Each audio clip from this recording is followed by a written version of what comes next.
할렐루야. 우리 함께 믿음의 고백 드림으로 2023년 5월 15일 새벽 기도회를 하나님 앞에 함께 드리도록 하겠습니다. 나는 전능하신 아버지 하나님 천지의 창조주를 믿습니다. 나는 그의 유일하신 아들 우리 주 예수 그리스도를 믿습니다. 그는 성령으로 잉태되어 동정녀 마리아에게 나으시고 본디오 빌라도에게 고난을 받아 십자가에 못 박혀 죽으시고 장사된 지 사흘 만에 죽은 자 가운데서 다시 살아나셨으며 하늘에 오르시어 전능하신 아버지 하나님 우편에 앉아 계시다가 거기로부터 살아있는 자와 죽은 자를 심판하러 오십니다. 나는 성령을 믿으며 거룩한 공교회와 성도의 교제와 죄를 용서받는 것과 몸의 부활과 영생을 믿습니다. 아멘. 찬송가 380장입니다. 찬송가 380장.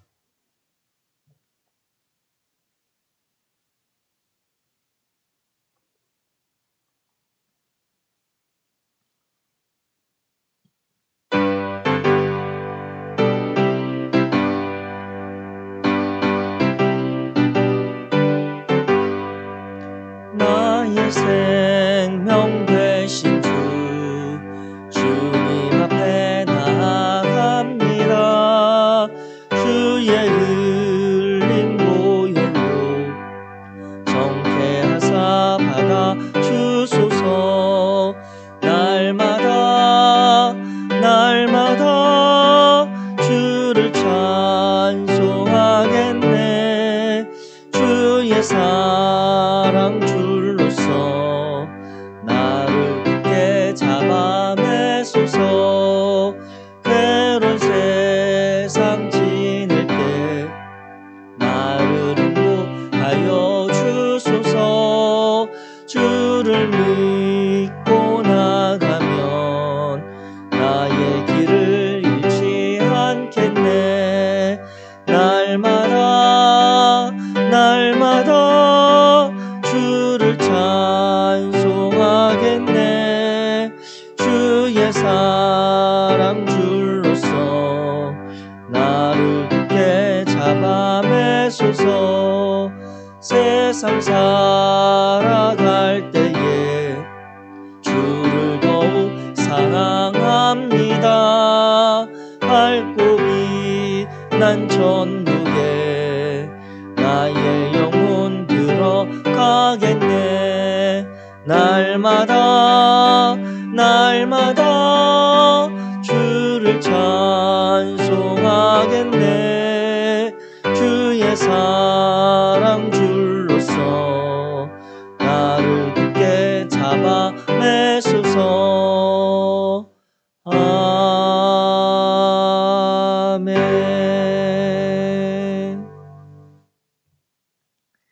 오늘 함께 읽으실 하나님의 말씀은 시편 61편입니다. 시편 61편.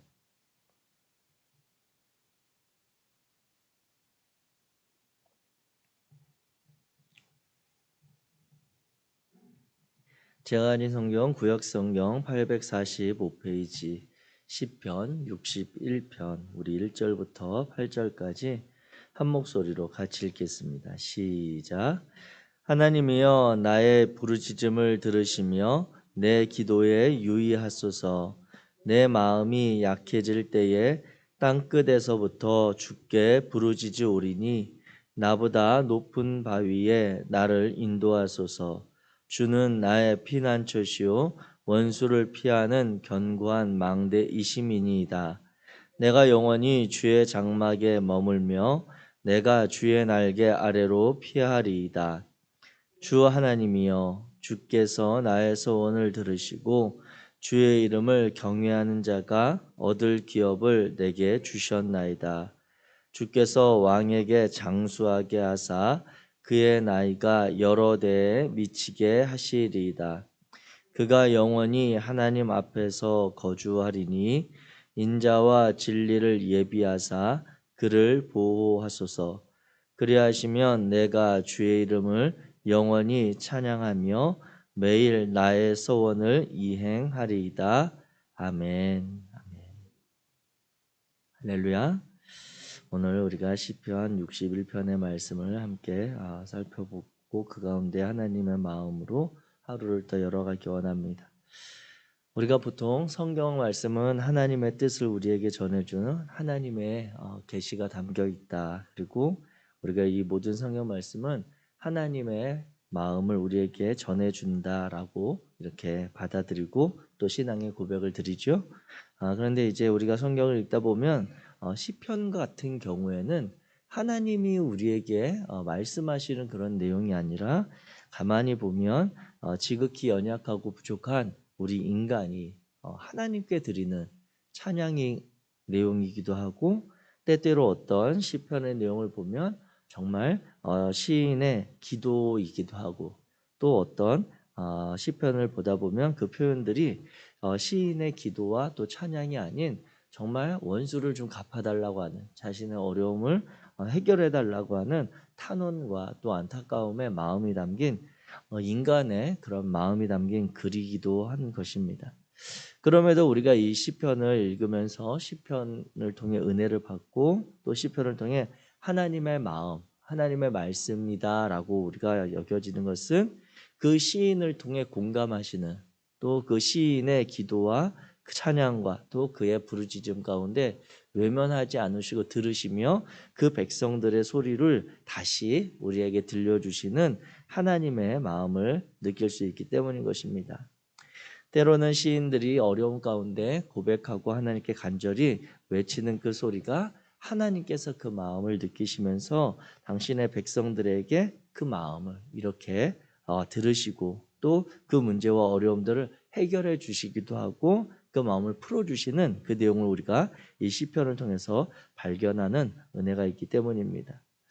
오늘 시편 61편 같은 경우에는 다윗이 지은 시로 우리가 표제를 통해서 알 수 있는데 우리가 다윗이 어려움 가운데 힘겨움 가운데서 이 시를 지었다라고 하는 것을 우리가 볼 수가 있습니다. 우리도 살다 보면 마음이 약해질 때가 있고 연약해질 때가 있고 스스로 불안감에 떨 때도 많이 있습니다. 그와 같은 상황에 이제 다윗이 지은 시라고 보여지는 것이죠. 왜냐하면 오늘 시편 61편 2절 말씀에 보면 내 마음이 약해질 때에 땅끝에서부터 주께 부르짖으오리니 이렇게 시인이 고백하고 있기 때문입니다. 즉 시인의 정직한 마음 가운데는 자신의 마음이 지금 불안하고 떨림 가운데 있지만 그 상황이 어떤 상황과 같게 여겨지냐면 땅끝에 서 있는 것 같은 그런 불안감, 위기감을 지금 느끼고 있는 그 마음을 우리가 알 수 있다라고 하는 것입니다. 이와 같이 다윗이 마음이 약해질 때가 언제 있었을까라고 하는 것을 성경에서 찾아보게 되면 가장 이 마음이 흔들렸던 그리고 가장 다윗에게서 심한 어려움의 때를 살펴보면 보통 우리가 떠올리기 쉬운 가장 쉬운 때는 아들 압살롬에게 쫓겨갈 때 그때 상황이 아니었을까 이렇게 생각을 하게 됩니다. 다윗이 그 아들에게 쫓겨가는 그러한 상황도 마찬가지지만 또 이 표현처럼 땅끝에 선 것 같다라고 하는 것은 예루살렘 즉 하나님이 계시는 그 예루살렘을 떠나가야 할 때의 마음으로도 여겨지는 것입니다. 그러니까 심정적으로 다윗이 땅끝에 선 것 같은 불안감, 위기감도 있지만 상황적으로 그런 것도 있지만 그가 영적으로 하나님의 전을 그리고 하나님과 함께 있는 그 예루살렘을 떠나야 한다라고 하는 것에 대한 불안감도 우리가 살펴볼 수 있는 것입니다. 이와 같은 상황이 첫 번째로 다윗이 가장 불안하고 염려 가득했을 때 상황이었을 것이고 또 한 가지 상황들을 우리가 살펴본다면 사울에게 쫓김을 당하던 그런 때도 젊은 시절에 왕이 되기 이전에 이 시를 썼다면 충분히 우리가 느껴볼 수가 있겠습니다. 그리고 지난 우리가 이제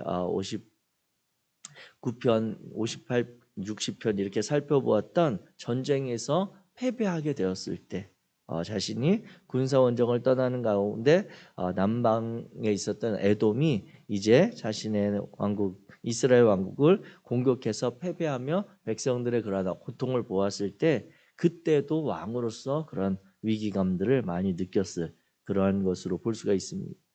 이와 같이 다윗은 심령적으로 매우 불안하고 위기감을 느끼는 그 가운데 있었다라고 시인은 고백하고 있습니다.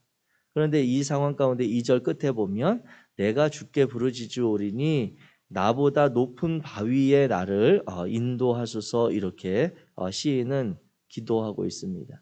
즉 어려움과 위험 속에서 연약해진 다윗이 구하는 것은 무엇이냐면 자신보다 자신이 기대고 의지할 수 있을 그런 높은 바위에 자신을 인도해 달라고 하는 기도를 드리는 것입니다. 어려움과 위험 속에서 마음이 연약해진 그러한 시인과 또 성도들이 하나님께 안전을 구하는 것, 하나님의 도우심을 구하는 것은 조금도 이상하거나 잘못된 그런 일이 아님을 기억하시기 바랍니다. 하나님께서 들으시고 도우실 수 있음을 신뢰하기 때문에 하나님께 기도하는 것이죠. 하나님께 안전을 우리가 구하는 것은, 부르짖는 것은 그분께서 행하실 수 있다라고 믿기 때문에 우리가 그분께 기도하는 것입니다. 이와 같은 기도의 내용이 오늘 우리들의 마음 가운데, 그리고 오늘 우리들의 기도의 마음이 되기를 주의 이름으로 부탁드립니다. 사람들이 보통 우리가 대화할 때 그렇게 부르짖거나 큰 소리로 하지 않죠. 또 아버지에게 우리가 보통 기도를 일컫는 기도를 아버지와 하나님과의 대화라고 한다면 그 하나님과 우리가 보통 대화할 때 소리 질러서 대화할 이유가 없습니다. 그런데 소리를 지르고 부르짖어서 우리가 요청하고 필요를 이야기한다라고 하는 것은 그 상황이 그만큼 우리에게 절박하거나 그 상황이 그만큼 간절하거나 정말 어떤 특별한 위급한 상황이나 우리의 그런 현실적인 필요가 있을 때에 우리가 부르짖어 기도하는 것입니다. 그렇게 시인이 지금 고백하고 있는 주께 부르짖으오리니 나보다 높은 바위에 나를 인도해 달라고 하는 것은 그만큼 시인이 어려운 마음에 있음이고, 이것은 오늘 우리들의 상황에서도 우리들의 현실적인 어려움과 위기를 하나님 앞에 고백하는 그러한 내용인 것입니다. 자신보다 높은 바위에 인도해 달라고 하는 그러한 상황 가운데 우리가 생각을 해보면 나보다 높은 바위에 오르는 것은 쉽지 않습니다. 그 바위가 우리가 생각하는 것처럼 붙잡고 오를 만한 그런 바위들이라고 한다면 그것이 쉽지만 보통 나보다 내 키보다 높은 바위들은 손으로 붙잡고 오르는 것이 쉽지 않은, 그래서 암벽 등반이라고 하는 그러한 종목의 스포츠 종목으로 따로 있어서 누가 제일 그 벽을 잘 타는가라고 하는 것을 겨루는 경기가 있을 정도로 위험하기도 하고 쉽지 않은 그러한 것들이죠. 그래서 시인이 이야기하고 있는 나보다 높은 바위를 단순히 그냥 어떤 의지할 대상이 아니라 그 바위는 내가 오를 수 없는, 내가 오르기에 벅찬 그러한 장소라고 하는 것을 우리가 한번 상기하면서 오늘 본문을 살펴볼 수 있기 원합니다. 또한 시인은 이야기할 때 그 바위에 대해서 주님이 나의 피난처시요 원수를 피하는 견고한 망대시라고 이야기하고 있습니다. 이와 같은 시인의 고백들을 내용을 보면 보통 시편에서 많이 등장하는 표현들입니다. 주님은 나의 피난처이십니다. 주님은 나를 지켜보시는 견고한 망대이십니다. 또 나의 피할 산성이십니다. 라고 하는 이러한 표현들이 나오는데, 중요한 것은 이 내용들이 앞선 2절과 다 연결해서 볼 수 있는 것입니다. 피난처시고 망대시고 또 4절에 나오는 주의 장막이라고 하는 그러한 상황들을 지금 시인은 자신이 예루살렘을 떠나는 것과 같은, 심적으로 정말 절망 가운데 있는 그런 상황 가운데 있다라고 하는 것이죠. 하나님의 간절한 도우심을 구하고 있습니다. 하나님께 의탁할 만한 장소를 기대하고 있습니다. 다윗이 장막을 사모하고 거기에 머물고 싶어하는 마음이 있습니다. 그런데 지금 본인이 처한 곳은 땅끝과 같은 그러한 장소라고 하는 것이죠. 이와 같은 상황 가운데서 우리가 기대할 수 있는 것은 무엇이냐면, 우리가 이 나를 지켜줄, 내가 의탁할 만한 바위에 내가 이르기가 어렵다라고 하는 것입니다. 주님께서 우리를 이끌지 아니하시면 우리는 그 바위에 오를 수 없고, 주님께서 이끌지 아니하시면 그 망대로부터 우리는 도움을 받을 수 없습니다. 예루살렘을 떠난 것 같은, 하나님의 임재가 없는 것 같은, 나 홀로 있는 것 같은 그 가운데 주님의 장막에, 주의 날개 아래 있는 것과 같은 것은 내 의지로 되어지는 것이 아니라 하나님께서 우리를 그곳에 이끌지 않으면 불가능한 그러한 상황인 것입니다. 그렇기 때문에 우리가 이 시인의 마음을 오늘 품고 주님 앞에 함께 나아가기를 원합니다. 우리가 마음이 연약해져서 땅끝에서부터 하나님 앞에 엎드려 부르짖어 기도할 때 하나님께서 우리의 기도를 들으시고 은혜를 베풀어 주시기를 소망하는 것입니다. 이 아침에 새로운 날이고 새로운 하루에 시작하는 이 시간에 우리가 하나님 앞에 나아가면서 무기력하고 답답하고 마음이 무거운 그 상황을 가지고 하나님 앞에 다시 나아가는 것입니다. 한 주간을 하나님 앞에서 동행하기를 구하는 마음으로 서는 것이고, 하나님께서 오늘도 나와 함께 하시며 새 힘 주실 것을 믿으면서 나아가는 것이 오늘 우리들의 이 새벽의 자리인 것입니다. 사랑하는 성도 여러분, 오늘 본문에서 다윗은 다른 곳에서 자신의 위로와 소망을 찾지 않았습니다. 땅끝에 있는 것 같은 불안한 마음을 느끼는 그는 하나님의 은혜, 즉 하나님께서 이끌어 주심을 바라고 나아가는 그 마음이었던 것이죠. 그렇기에 저와 여러분들이 이 아침을 새롭게 맞이하면서 특별히 하나님 앞에 기도할 때에 하나님께서 우리를 다시금 붙들어 주시기를 소망하며 기도하기 원합니다. 주의 손이 붙들지 아니하시면 우리는 불안 가운데 살아갈 수밖에 없고, 주님 가운데 주님이 우리와 동행하지 아니하시면 오늘도 우리는 홀로 씨름하며 고민하며 외로운 그러한 시간들을 보낼 것입니다. 그러나 우리가 이 새벽에 하루를 첫 시간을 주님 앞에서 열어간다라고 하는 그 의미는 무엇입니까? 저와 여러분이 이 시인의 고백을 오늘 우리의 고백으로 하나님 앞에 올려드리고 기도하는 그 이유는 무엇입니까? 그것은 하나님의 살아계심, 하나님의 동행하심, 그 하나님의 신실하심을 우리가 믿는다라고 하는 그러한 표현인 것입니다. 그렇기에 저와 여러분들이 나를 지켜주는 높은 바위 되시는 그 주님을 의탁하기를 원하고, 피난처 되시는 하나님께 우리의 삶을 의탁하기 원합니다. 그러할 때에 하나님, 오늘 시인의 고백처럼 뒷부분에 가서 이제 주께서 왕에게 장수하게 하사 그의 나이가 여러 대에 미치게 하시리이다. 그가 영원히 하나님 앞에서 거주하리니 인자와 진리를 예비하사 그를 보호하소서. 그리고 그리하시면 내가 주의 이름을 영원히 찬양하며 매일 나의 서원을 이행하리이다 라고 하는 그러한 고백을 드려지는 것입니다. 하나님에 대한 믿음, 그리고 하나님께서 행하시는 것을 신뢰하게 될 때 우리는 오늘도 하나님 앞에 우리가 서원했던 것들, 즉 하나님 앞에 마음으로 주님 뜻에 순종하며 믿음으로 살아가기를 원했던, 그리고 그 약속을 또 신실하게 지켜가고자 하는 우리의 노력도 가능한 것입니다. 우리 하나님 앞에 저와 여러분들이 동일한 신실함으로 나아가시기를 주의 이름으로 축복합니다. 하나님께서 주시는 그 마음처럼 주님이 우리에게 성실히 행하실 때에 이제 우리에게 남은 것은 우리도 그 하나님의 신실하심에 걸맞는 성실한 오늘의 삶을 살아가는 것입니다. 믿음으로 하나님께서 우리와 함께 하심을 믿고 동일하게 오늘 나에게 맡겨진 자리를 신앙인으로서 하나님의 백성으로서 살아가는 것입니다. 그리하여서 주님께서 우리에게 행하시는 선한 일의 노력과 또 우리가 하나님 앞에 드리는 선한 그러한 행실의 그러한 합으로 이 땅 가운데 정말 선한 역사들이 계속해서 일어나게 되는 것이죠. 하나님께서 저와 여러분을 이끄시는 것을 우리가 신뢰하며 주님 앞에 나아가며 오늘 하루 주님 앞에 기도하며 나아가시기를 주의 이름으로 축복합니다. 기도하겠습니다. 사랑의 하나님, 감사합니다. 오늘 시편 61편의 말씀을 우리가 함께 살펴보고 시인의 고백을 우리의 고백으로 주님 앞에 드립니다.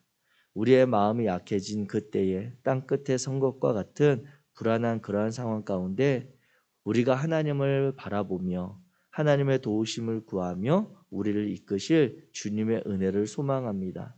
오늘 당신의 사랑하는 자녀들 무엇보다 앞서 주님 앞에 나와 마음을 드리고 주님의 신실하심을 구하는 이들에게 주님 동행하시는 복을 허락하여 주옵소서.